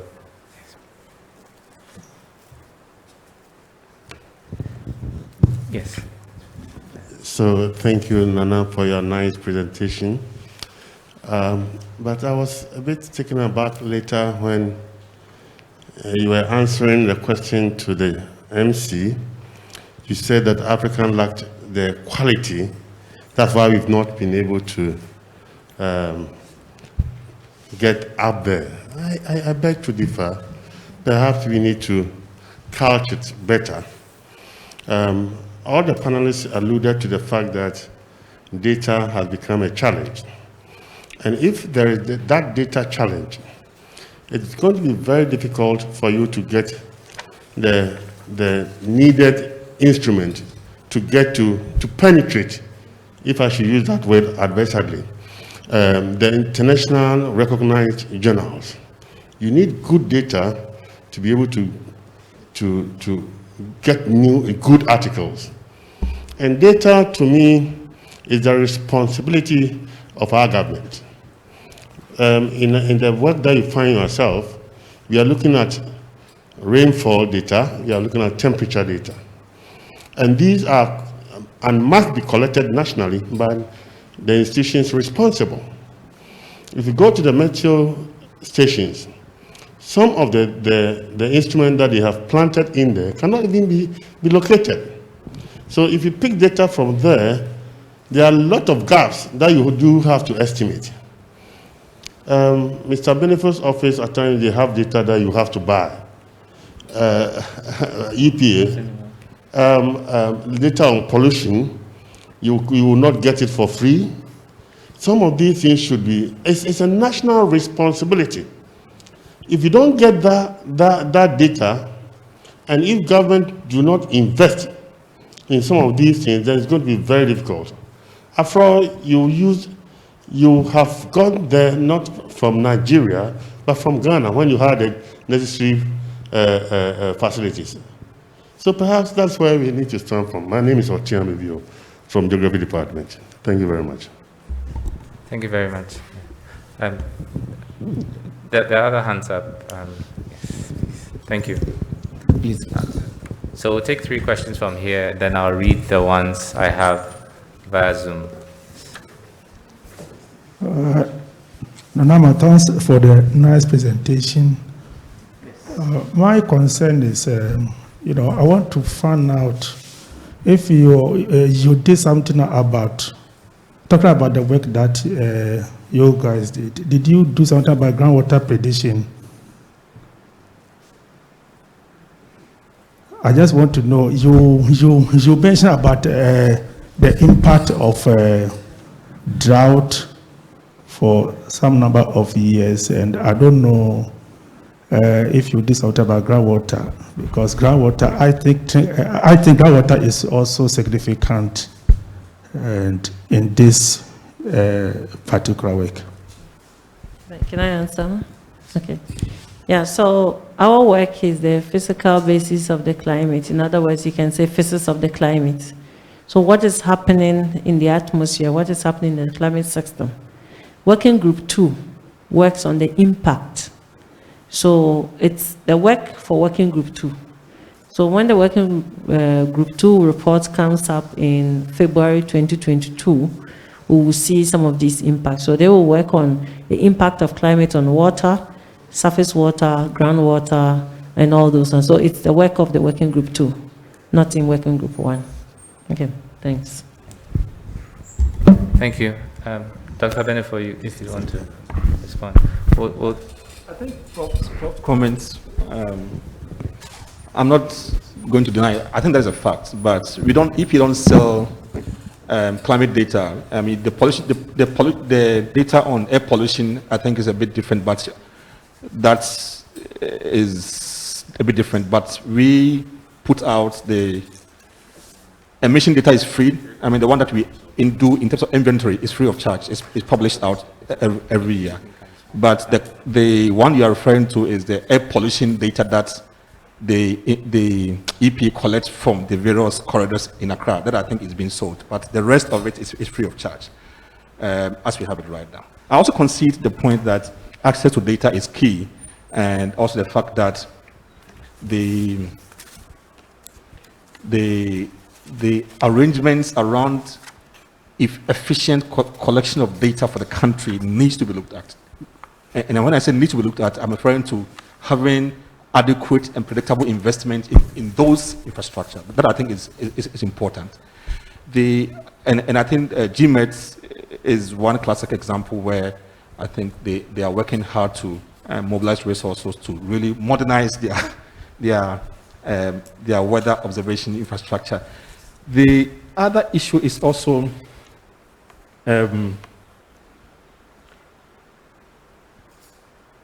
policy around regular exchange of data. I think is a very interesting conversation that at some point we need to have that conversation, especially proprietary data. And I'm not too sure whether there's a clear policy around it right now. Whether somebody invests in data, money, generate the data, it's not the public data, you can't easily access it, right? I think that also needs to be looked at, especially the data from industry. The other one is this business about Africa scientists in the IPCC. I think it's a combination of several factors. And one of it for me is also not losing sight of the politics of within the IPCC. I think that is also as important as the quality and also the number of peer-reviewed publications. And I hold the view that whilst Africa had made progress as we have it right now, a lot of work needs to be done, right, in speaking one voice and putting Africa on the table. Because the consequences of the IPCC report also feed into another political process. So the politics cut across both IPCC and the UNFCCC, and we need to deal with the politics over time vis-a-vis within the context of Africa. Thank you. Thank you very much. Other questions? Yes, please. Yes, so Paul, bring the mic. Yes. All right, thank you very much. Very beautiful submissions. I identify with all the issues that have been mentioned. We are into groundwater, and our terrain is a very difficult one, more difficult than what we have in the case of surface water. We have much more data on surface water than we do have for groundwater. And it's not only a local Ghanaian challenge, it cuts across much of West Africa. Now, so you look at the local situation, most of the decisions that they make on water resources are mainly based on surface water. There's very little information on groundwater. So whenever you get any information on groundwater, it has to do with recharge. That is estimated using methods that are very unreliable. There's nowhere in this country that we can say with high confidence that we do have full understanding of the nature of the aquifers. It boils down to the fact that we don't have adequate national funding. You see, the state institutions that are supposed to be doing that kind of research are not adequately funded from our local budgets. I think that's where we have to start from. Individual institutions collaborate across board, and as Dr. Obobi indicated, we have been collaborating in those areas. You get funding from international agencies which have their own objectives. So you have to tailor your research to meet their objectives, which are not necessarily national objectives. They may not necessarily be good for us, but because they are giving you the money, you have to do things to meet their, otherwise next time they won't give you. So we got this funding from Danida, and it was based on the fact that we will have some basic data from previous researches to be able to carry on with the research. We're relying on what we call the hydrogeological assessment report from a project that was also funded by the Canadian government. Later on, we got to know that even the data that they built in their database is not good enough for that kind of research. So we have to go and gather primary data. Here's the case, the money they gave us. There were limitations. You cannot do certain things. There's a limit on the number of boreholes you could drill professionally. You see, we did our best, we generated data, and what is supposed to happen is government taking on from there. Funding, there's no local funding.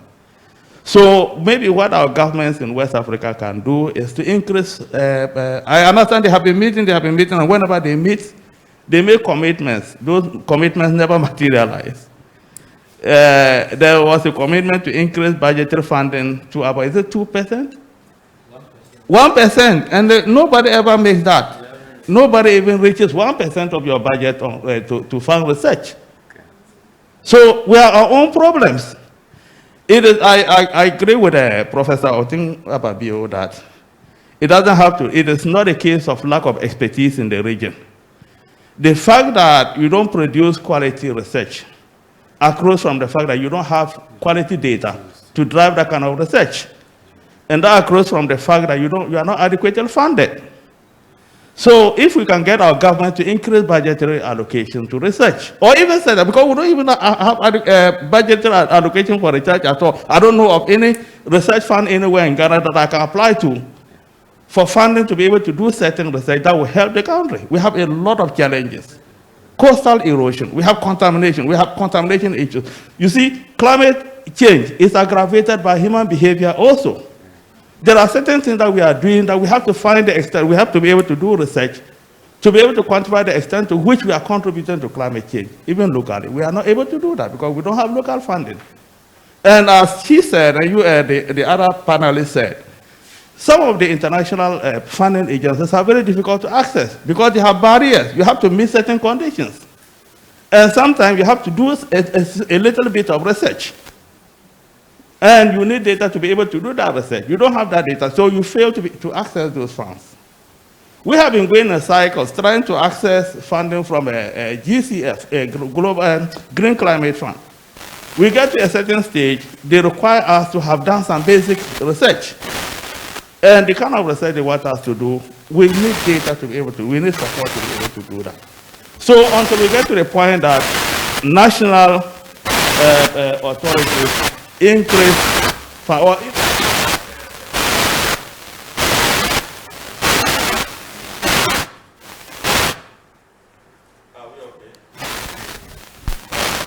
Or second, just allocate a significant proportion, or just the 2%, just increase that to 2%, or just do the 1%.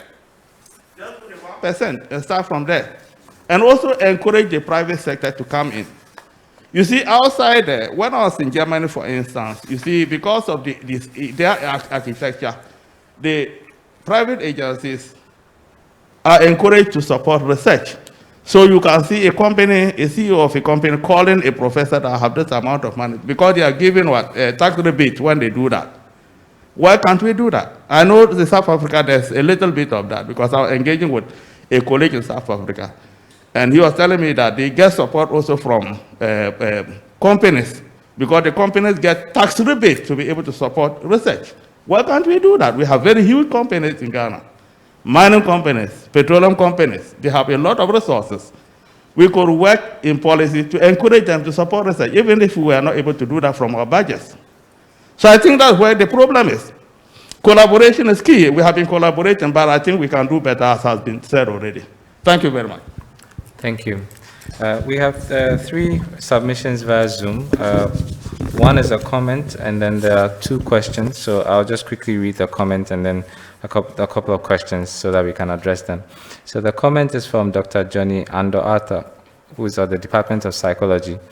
He says the issue of poor attitude towards issues of climate change in our part of the world, which requires urgent behavior modification measures. So if we are to avert serious consequences, I suggest engagement with colleagues in the social and behavioral sciences in this direction. So it's not just going to be a science-based thing. It has to be with our colleagues. I think that is agreed by everybody.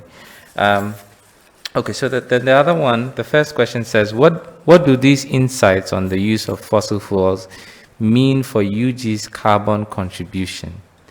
Can these insights inform a necessary revision of UG policy on ownership of cars? And this is from now, from now. So I don't know if you want to. I know, yeah. So I don't know if anybody would want to tackle that one. Maybe that of us are thinking of what we do with our policy. But we'll note that and then we will address it. And then the third one is it's very interesting to hear the kind of works being done in the area of climate change at the University of Ghana. A lot of knowledge generation going on, and that's a good thing. But what is being done to cascade the knowledge to relevant institutions like the MMDAs to inform their policies and plans? This is from Charles Akurugu. I think a lot of the discussion has followed on that. And this is not the end. This is just the beginning. We will carry on with these. I don't know if there's any question from in-house. Dr. Anson, you want to? Just a comment? Yes. Yes.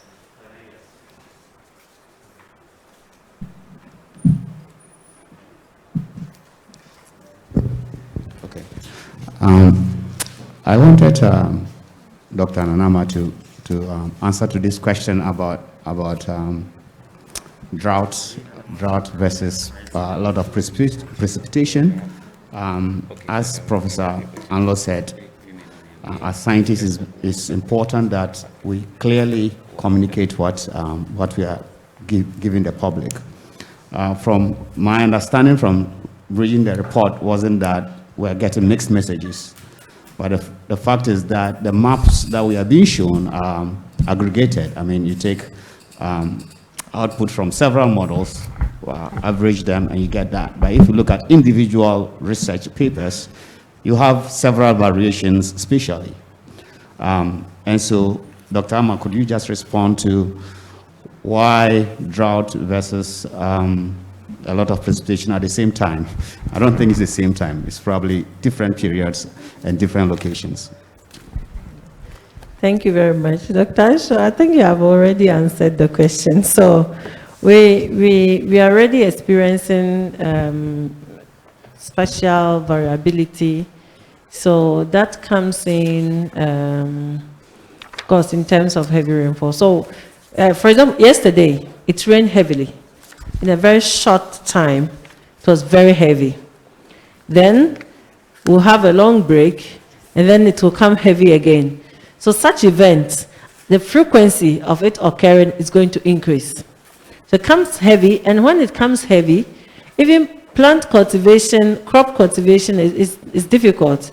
Plant needs rainfall, but not in that quantity that it cannot even absorb the water or flood the farms.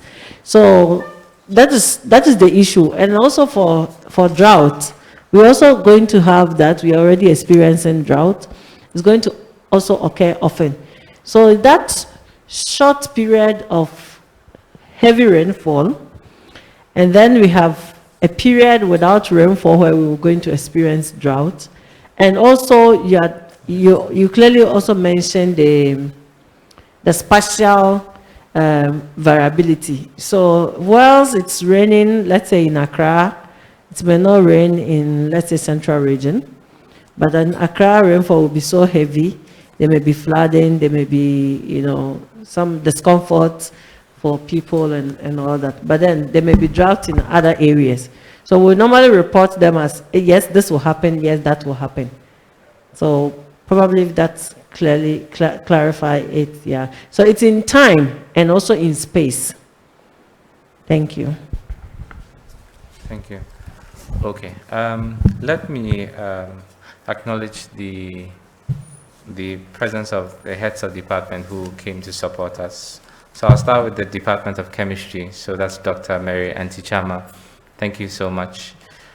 We also have a rep for the head of Department of Computer Science, Dr. Beneza Owusu.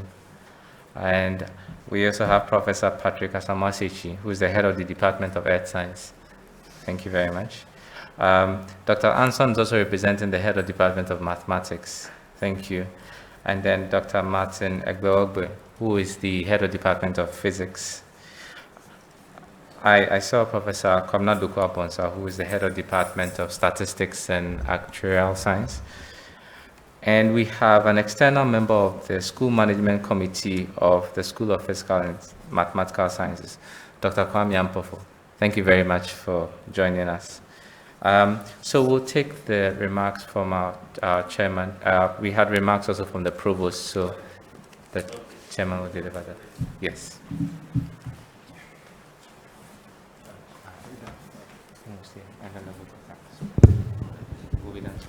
Okay, so thank you very much. So soon the program is coming to an end, but I believe that the discussions will continue because climate change is not ending today. The issues will not end today. So this is just a stimulant. The provost has left. He has another program. He was supposed to stay with us and then make brief remarks, but he's not able to do that because he's meeting Ghana Gas, a meeting that was scheduled some time ago, so he's not able to stay. So on his behalf, I just want to thank the stakeholders, everybody who has put this program together. And on behalf of the college, what we want to assure everybody is that whatever resources are at our disposal at the college level will be made available to help support research and collaboration along these lines. So the issues that have been addressed, the issues that have been identified within our fold, what we can do in terms of research to be able to help government and other stakeholders make the rightful decisions on combating climate change, will be able to do. Thank you very much. That is from the provost. And then on my own behalf, and as chairman, I just want to reiterate the issues that have been raised. So from the presentation, we were made to note that within our sub-region, although we are not contributing that much to greenhouse gas emissions, we bear some of the largest effects of climate change. So here's the case: our coastal communities are washed away. Farmers up north are facing droughts, and also they are having challenges with floods. So they plant their crops, the rains don't come at the right time, and when they come, they are so heavy in intensity that their farms are washed away together with their settlements. So that compounds their misery. So we have to look at strategies by which we can enhance their adaptive capacity to the impacts of climate change. That boils down to investment in the right infrastructure. So we have to go into irrigation. Irrigation means that we have to identify sources of water to help the farmers to cope. So those sources include surface water sources and groundwater sources. It takes government interventions. I know of, we have heard about one village, one dam, planting for food and jobs. I believe these are very fantastic ideas from central government, but I believe that they will be more fantastic if we forge stronger collaboration with the universities and research institutions to help them. For instance, in planning the dams, do we need dams everywhere? Are dams the solution? When we talk of dams, what type of dams? Are they actual dams? You see, so you have to engage research institutions to be able to help you out. And among the research institutions too, I believe collaboration is the way. It has been stated already.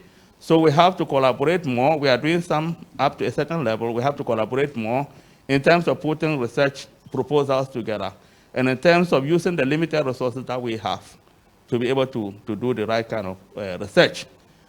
Now, coming back to data, the limited data that we have with the state institutions are hard to come by. You go to Matthew now to get data that you ask you to buy, even from a state institution.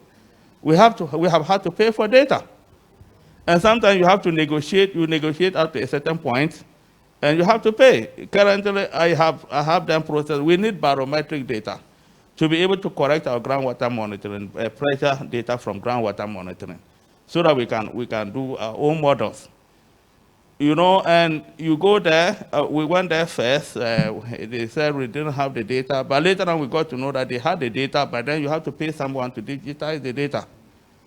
So you digitize, and then you pay for the data, and then so on and so forth, which is not supposed to be the case. Because you see, we don't have money from anywhere to be able to buy that kind of data. So I think there should be a national policy that forbids state institutions to sell data. After all, they are funded by the states. All right, so I think that's where we should be going. And also, they should also, I know that they sell the data because they have to raise funds to keep on monitoring. So it means that government is not giving them adequate funding. So government has to look into that. And in terms of local funding for research, we have to urge our governments. And those of you who are into policy, you have to talk to them. You are not there, but you are close to them. So talk to them. We have to find a way of talking to them. That instead of, in 1 year, instead of buying how many VAs, maybe you have to commit some of the resources to. So we have to find a way of encouraging government. It's a very sad situation. We have the expertise in our midst.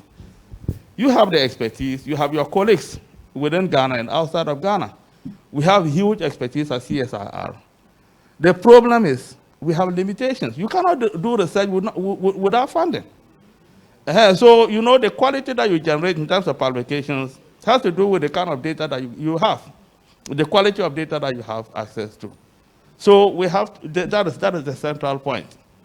And thank you very much, everybody, for making it a point to those of you who joined us online and those who were able to make it. We limited the entry into this place because of COVID. So most of the people we said they should join us online. So thank you very much for participating, and we'll continue the discussions outside this forum. Thank you very much.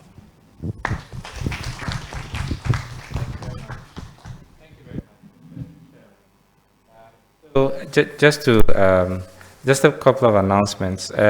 When we are done, there's a backdrop out there. We will have some photographs taken, and then there's some refreshments available as well. I'd just like to thank everybody for coming. In particular, I'd like to thank our Vice Chancellor and then our other members of University Management who came to address us and participate. I'd like to thank our speaker, Dr. Nanama Brown-Kluche, and then our panelists, so Dr. Daniel Benefo, Dr. Emmanuel Bobi, Dr. Akom, Dr. Hughes, and Dr. Anson. And then I'd like to thank the 90+ people who joined us via Zoom to participate and for their contributions. I'd like to thank Professor Clement Allo for his submission and for joining us from New Jersey.